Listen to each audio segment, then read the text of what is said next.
So, little side project I had today was, this used to be the shifter in Michelle, my bagged truck over here. And it had a little piece that went up in here that looked like this, but it had a metal wood screw went all the way up.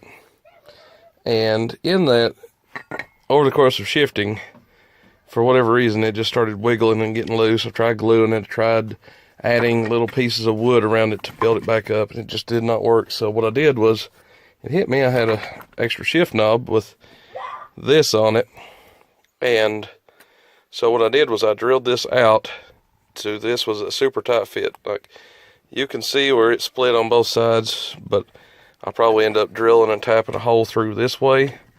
Just put a bolt and a set of washers to snap it back together so it can't get any looser. But yeah, I made my own shifter handle out of that again, and it's going in the Great White Buffalo here, but kind of wanted to test fit it here just to see how it's going to sit in there and all that good jazz.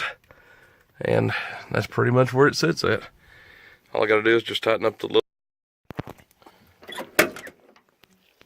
So, got the wiring fixed. Here, I'll show a picture in just a second.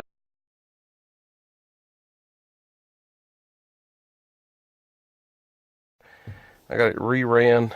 The fuse now doesn't pop because it's not permanently grounded to this clusterfuck.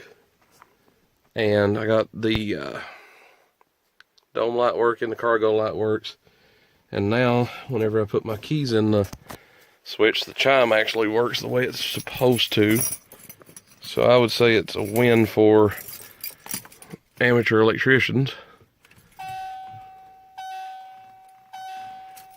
So everything so far is working on the truck except for the passenger side power window and my courtesy lights here on the fender marker lights.